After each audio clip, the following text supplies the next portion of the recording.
நடத்துவதற்கு கூட காவல்துறை முறையாக அனுமதி கொடுக்கவில்லை, வீட்டுகளில் சிறை வைக்கிறாங்க அப்படின்னு சொல்லி உங்க கூட்டணி இருக்கக்கூடிய மார்க்சிஸ்ட் கம்யூனிஸ்டுடைய தேசிய குழு உறுப்பினர் வாசிக்கு சொல்லியிருக்காங்க. இல்லைங்க, அவங்க தொடர்ந்து திமுக கூட்டணி கட்சிகள் முதலமைச்சர் மீது அதிருப்தியில் இருப்பது குறித்த கேள்விக்கு அக்கட்சியின் எம்பி கனிமொழி கருத்து தெரிவித்துள்ளார். முடிச்ச அப்புறம் திருப்பி ஆரம்பிக்கிறீங்க.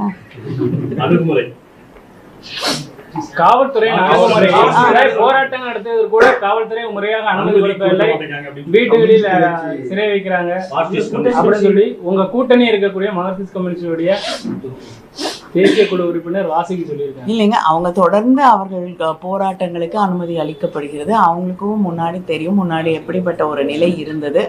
இன்னைக்கு எந்த போராட்டத்திற்கும் நியாயமான போராட்டங்களுக்கு தொடர்ந்து அனுமதி அளிக்கப்படுகிறது. அவங்களே பல போராட்டங்களை நடத்துகிறார்கள். இதுக்கு மேல எனக்கு பதில் சொல்ல தெரியும். அவங்கதான் சொல்லிருக்காங்க. இல்ல, அதுதான் நான் சொல்றேன். நான் எத்தனையோ போராட்டங்கள் தமிழ்நாட்டில் தொடர்ந்து நடைபெறுகிறது.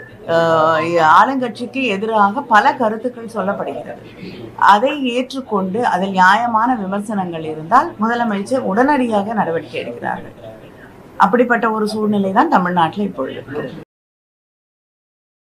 செய்திகளை உள்ளது உள்ளபடி தெரிந்து கொள்ள ரெஃப்ளெக்ட் நியூஸை சப்ஸ்கிரைப் பண்ணுங்க.